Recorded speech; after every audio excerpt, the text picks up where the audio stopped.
자, 까도 새로운 논란거리가 계속 지금 생겨나고 있습니다.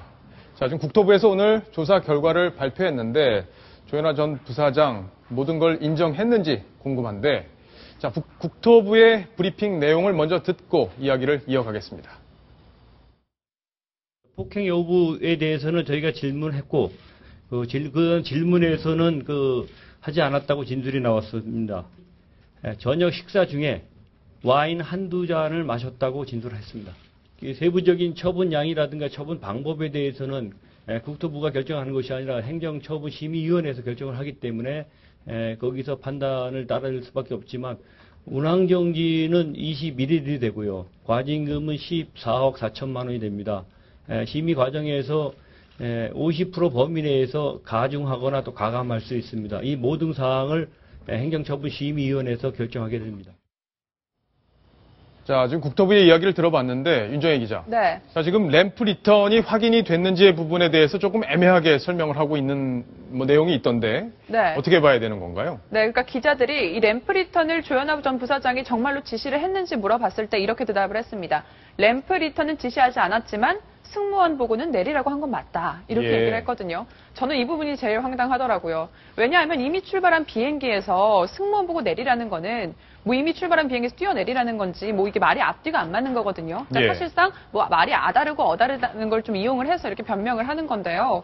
그래서 이게 굉장히 정말 말이 안 되는 것 같아서 황당하게 느껴지는. 자, 바로 그런 이유 때문에 조현아 전 부사장의 사과가 진실성이 없어 보인다는 건데, 램프 리턴을 인정하게 되면 아마 처벌을 더 받기 때문에 그 부분을 인정하지 않고 싶은 마음 때문에 아마 저렇게 얘기한 것 아닌가 싶은데, 이동희 차장. 네. 결과적으로 그럼 램프 리턴은 지시 안 했고 기장한테 그러니까 비행기 돌려라는 얘기는 안 했는데 나는 사무장 내려라는 얘기밖에 안 했다. 이 얘기잖아요. 그렇죠. 그럼 사무장이 가는 비행기에서 뛰어내리라는 얘기인가요? 근데 제가 아마 이런 비슷한 내지는 좀 성격이 좀 다르더라도 여러 차례 설명을 드린 적이 있는데, 내가 아니라고 한다고 해서 그런 내용대로 인정이 된다면 세상 살기 얼마나 편하겠습니까? 법이나 이 세상 돌아가는 이치는 그렇지 않거든요. 내가 그렇게 말하지 않았다 하더라도 사실상 그렇게 할 수밖에 없는 상황을 만들었다면, 그렇게 만든 상황이 그 사람이 책임져야 될 적당한 책임 범위가 되는 것입니다. 비행기 운항하고 있는 비행기에서 너 내려라고 했을 때 착륙시키거나 다시 게이트에 대지 않고 어떻게 내릴 수 있는 방법이 있겠습니까? 하지만 나는 그런 지시를 하지 않았다라고 발뺌한다고 해서 발뺌이 된다면 세상 어느 사람이 죄를 짓지 않고 살 수가 있겠습니까? 이거는 말이 되지 않는 설명이고요. 이 국토부에서는 이 행정 제재에 대해서 설명을 하고 있지만, 실제적 이 형사 처벌을 위해서는 검찰 수사가 진행이 돼야 될 텐데요. 이 폭행 여부가 이미 거의 사실로 확인이 되고 있기 때문에 이 조현아 전 부사장의 현재 이 실정법에 따른 처벌 가능성이 대단히 높은 상황입니다. 자, 지금 국토부의 얘기를 들어보면은 조현아 전 부사장이 인정한 것만 발표를 했어요. 마치 대한항공의 대변인 역할을 하는 것처럼 비춰질 수 있는데 어떻게 보셨습니까? 많은 분들이 똑같은 생각을 하고 계실 겁니다. 조사를 한다는 것은 그 사람의 입을 대변해준다 이런 취지가 아니라 그 사람이 숨기고 있는 것까지 포함한 그 사람이 무엇을 잘못했는지 우리가 얼마나 조사를 했다라는 것들을 국민들에게 설명하는 자리가 됐어야 하는데, 오히려 그런 궁금증은 해소하지 못하고 조현아 전 부사장의 하고 싶었던 이야기들을 대신해준 정도의 브리핑이 됐기 때문에 많은 분들이 국토부가 저렇게 제대로 조사를 하지 못하는 이유가 지적이 받았던 것처럼 대한항공 출신 그런 사람들이 그 심의위원회에 들어가 있고 조사관으로 활동하기 때문 아니냐, 이런 의구심만 더 굳게 만들어지는 오늘 브리핑이었다, 이런 판단이 듭니다. 자, 조현아 전 부사장에게 적용될 수 있는 혐의, 아까 조금 전에 화면으로 보셨는데 다시 한번 보겠습니다. 지금 고성, 소리 질렀다, 그리고 폭언을 했다, 욕을 했다, 일각에서는 이런 주장도 있는데 어쨌든 폭언을 했다는 거는 인정을 했다는 거고요. 다만 폭행 부분에 대해서는 보류 판정을 했습니다. 자, 지금 사무장은 맞았다고 그 사진, 자기의 몸에 나온 그 사진까지 공개가 지금 된 상황인데, 조현아 부사장은 절대 그걸 인정하지 않고 있습니다. 그 사진을 한번 보면서 이야기를 좀 나눠야 될 것 같은데, 손등에 이렇게 상처가 나 있죠? 예, 지금 그 파일 같은 걸로 손등을 쿡쿡 여러 차례 찔렀다. 그래서 저렇게 왼손등에 이렇게 상처가 났다라는 게 박창진 사무장의 주장이거든요. 비단 저 상처가 있어서가 아니라 조현아 전 부사장의 진술만으로도 저는 이 폭행 혐의가 충분히 입증될 수 있다고 생각을 하는데요. 이 여자 승무원에게 예. 어깨를 툭툭 밀면서 3m 정도 벽에 부딪히게 했다고 그런 진술이 있었잖아요. 예. 그 승객 목격한 분들의 진술도 있었고요. 그런 점들을 보면 분명한 신체 접촉이 있었고 이 서류뭉치 같은 것을 벽에 탕탕 치면서 큰 소리로 위력을 행사했기 때문에 그 점 하나만으로도 충분히 폭행 혐의는 인정될 수가 있을 겁니다. 이 국토부 조사에서 폭행 혐의는 불확실하다라고 말했다 하더라도 어차피 검찰에서는 이 폭행 부분은 혐의가 분명한 것으로 예. 보고 있습니다. 자, 지금 조현아 전 부사장뿐만 아니라 대한항공에도 지금 여러 가지 혐의가 적용될 수 있는 그런 상황인데, 자, 그 내용도 좀 그래픽을 보면서 설명을 좀 해주시죠. 예, 조현아 전 부사장의 이런 폭행 논란 여기에서 그쳤으면 대한항공에서는 오히려 다행이었을 텐데요. 예. 대한항공에서 조직적으로 임직원들이 이번 사태의 이 실체를 증명할 수 있는 여러 가지 증거와 증인들을 회유하거나 없애거나 하는 시도를 했다.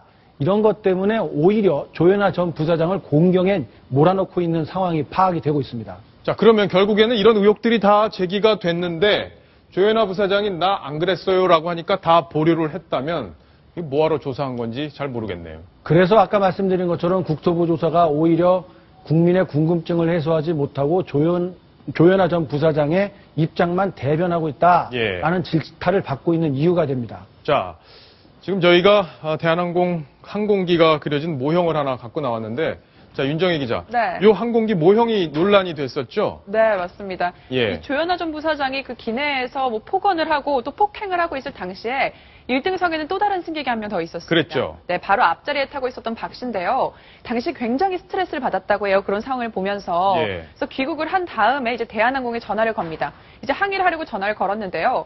다시 콜백이 오지 않았습니다. 2차례나 전화를 걸었는데도 그에 대해서 해명 전화가 오지 않았고요. 나중에서 이제 임원에게 전화가 왔는데 그 임원이 한다는 소리가 이렇습니다. 사과의 의미로 모형 비행기와 달력을 보내주겠다. 예. 그러니까 혹시나 언론에서 취재가 오거든 사과를 잘 받았다고 말해달라. 이렇게 얘기를 했다고 하는데요.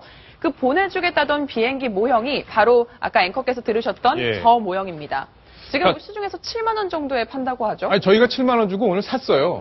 샀는데, 저는 이 가격이 7만 원인 걸 보고 약간 좀 의아했습니다. 사실 네. 뭐 1등석에 탈 정도면 상당히 뭐 경제적으로 여유가 있으신 분일 텐데, 거짓 진술을 해달라고 하면서 이런 모형 비행기를 선물로 주겠다고 제안했다는 것 자체도 조금 상식적으로 좀 의아하게 들리긴 했는데, 네. 어떻게 보세요? 이거 굉장히 정교하게 만들어진 비행기로 보긴 어렵고요. 그냥 가볍게 들을 수 있는 그런 그냥 모형 비행기입니다. 네, 제가 만약에 저런 제안을 받았다고 해도 굉장히 황당할 것 같아요. 마치 예. 뭐 아이들에게 장난감으로 주는 것처럼 모형 비행기 그리고 달력이 도대체 무슨 사과의 의미 있는 건지 이 부분에 대해서도 과연 정말 승객을 제대로 사과하는 마음을 가지고 사과한 게 맞는지 그 진정성이 의심되는 부분이기도 합니다. 그리고 여론에서도 이 대한항공에서 뭐 달력과 비행기로 사과하려고 했다. 이 부분에 대해서 굉장히 약간 비웃는 그런 반응도 참 많았습니다. 수습이 안 되고 계속 꼬이기만 하는 대한항공의 지금 모습인데 좀 안타깝게 느껴집니다. 아, 지금 또 시청자 질문이 하나 들어왔습니다. 이제 띵동 소리가 나면 시청자 질문이 들어오는 거니까요. 시청자 여러분들도 알고 계시면 참고가 될 것 같습니다. 자, 램프 리턴의 책임은 기장에게도 있지 않나요? 자, 이것도 역시 이동희 차장이 좀 답변을 좀 해주시면 좋을 것 같습니다. 예, 기장에게도 있죠, 이거? 일견 보면은 램프 리턴을 최종 결정한 것은 어쨌든 기장이고 기내에서 일어난 모든 일에 대한 책임은 전적으로 기장이 져야 하는 부분이기 때문에 원론적으로 보면 기장에게 책임이 있다라고 보는 시각이 좀 많은 것 같습니다. 저도 뭐 그런 생각을 갖고 있긴 한데요. 검찰의 생각은 좀 다른 것 같습니다.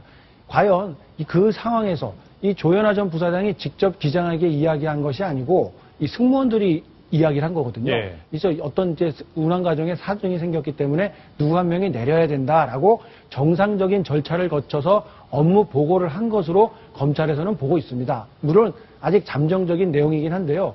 그런 상황이기 때문에 검찰에서는 일단 이 기장을 직접적으로 처벌하기는 좀 어렵지 않나라는 견해를 갖고 있습니다. 하지만 기장이 조금 더 세밀하게 이런 사태를 파악을 했었더라면 불필요한 일이다.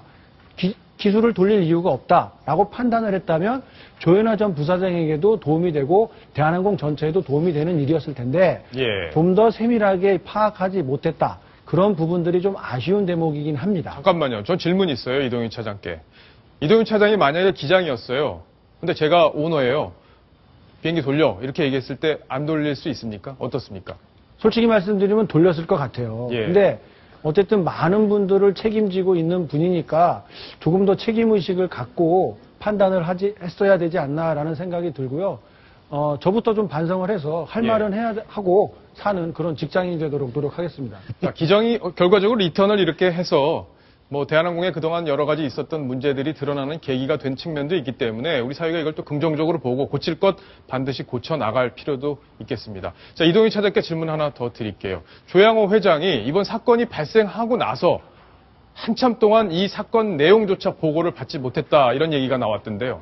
예, 이번 사건이 발생한 것은 이번 달 5일이었죠. 그런데 조양호 회장은 이 사건이 발생한 지 일주일이 지나도록 전혀 보고를 받지 못했다고 합니다. 예. 이 때문에 조양호 회장도 크게 진노를 하고 임원들을 크게 질책을 하고 왜 이 사태가 이 지경이 될 때까지 아무도 나에게 말해준 사람이 한 명도 없었느냐라고 질타를 했다고 전해지고 있습니다. 예, 질타를 했다.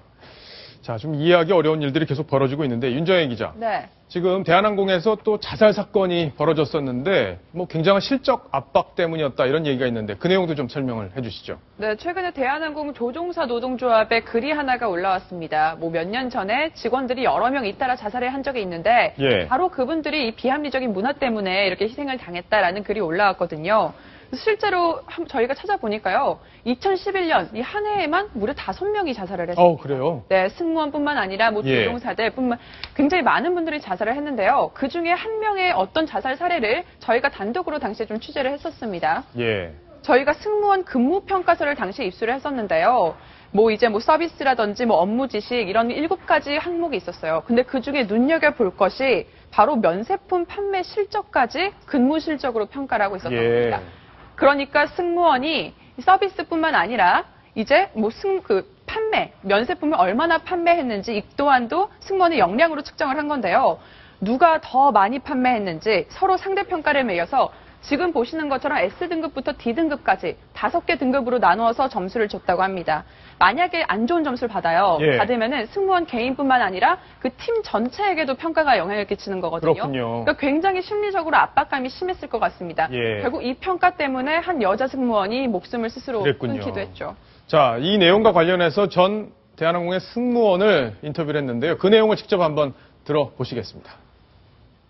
매 비행마다 뭐 평균 판매액이 있고 그걸 또 최고 판매액이 있어요. 그 평균 판매액을 팀에서 뭐 달성을 하느냐 못하느냐에 따라서 또 팀 점수로 이렇게 순위가 나뉜다고. 세일즈 이제 이거에 전담 승무원이 있어요. 돈 걸리는 사람이 원래 제일 부담이 되잖아요. 그 듀티가 나오는데 세일즈가 걸리면 엄청난 부담이 돼갖고. 자, 저런 게 엄청난 부담이 된다는 전 승무원의 이야기까지 들어봤는데, 자, 지금 뭐 새로운 얘기가 계속 터지고 있어서 어느 것부터 소개를 해드려야 될지 모를 정도 지금 그런 상황이에요. 이동희 차장. 네. 그 인하대학교에서 총장이 조현아 전 부사장 때문에 사퇴를 했다. 이런 보도도 있었던데 그 내용도 좀 설명을 해주시죠. 예, 지금부터 6년 전 일인데요. 당시 홍승용 인하대 총장이 임기를 1년 넘게 남겨두고 갑자기 사퇴한 일이 있었습니다. 예. 당시 인하대에서는 신임 교수를 초빙하는 문제로 이사회를 열었었는데요. 이 조현아 전 부사장은 당시도 그렇고 지금도 그렇고 인하대학교와 항공대를 운영하는 정석학원의 이사를 맡고 있습니다. 예. 그런데 그 당시에 인하대 신규 교수를 채용하는 과정에서 이 홍 총장과 그리고 조 전 부사장이 의견이 좀 충돌이 있었는데 예. 그 과정에서 의견이 얼마든지 충돌이 있을 수 있습니다만 아버지하고 친구인 조양호 회장과 친구인 홍 총장에게 좀 무례한 언행을 퍼부었다. 예. 그래서 이를 참지 못한 홍 총장이 친구인 조양호 회장에게 항의를 했고 하지만 조치가 제대로 되지 않자 본인이 사표를 내고 나갔다라는 게 지금까지 알려진 내용입니다. 예. 자, 그러면 지금 인하학원의 이사직까지 지금 조현아 전 부사장이 맡고 있다는 건데 그 이후에 이번 논란 이후에 물러났습니까? 아직도 그 이사직함은 가지고 있습니다. 네. 인하대와 항공대, 그 많은 분들이 알고 있고 또 항공대 같은 경우에는 이 항공 분야의 특수한 여러 가지 학과를 운영하고 있어서 예. 많은 분들에게 인기를 얻고 있는데 아직까지 그 좋은 학교의 이사직을 유지하고 있습니다. 그렇군요. 자, 윤정혜 기자. 아까 오프닝 때도 잠깐 말씀을 드렸는데 한진 빌딩에서 커피숍을 또 독점적으로 운영한다. 이 얘기도 좀 설명을 해 주시죠. 네, 바로 소공동의 한진해운센터 빌딩 1층에 커피숍이 하나 있는데요. 예. 저도 그곳에 가봤거든요. 아, 가보셨어요? 예, 굉장히 뭐 사람들도 많고요. 그 건물이 굉장히 커서 직장인들이 많습니다. 예. 또 명동이랑 굉장히 가까이 있거든요. 그러다 보니까 유동 인구도 많고 판매량도 굉장히 많습니다. 그런데 그런 곳을 조 전 부사장이 소유하고 있는 겁니다. 2002년부터 13년째 이렇게 운영을 하고 있다고 하는데요. 이를 두고서 너무 오너 일가한테 돈을 쉽게 벌게 해주는 것 아니냐 이런 지적이 계속 나오고 있는 겁니다. 예, 그렇군요. 자, 정부 조사 결과 지금 새로운 의혹들이 많이 나오고 있는데 관련 의혹들 우리 정부가 잘 대응을 할지 또 검찰에서 제대로 수사를 할지 면밀하게 저희가 살펴보도록 하겠습니다.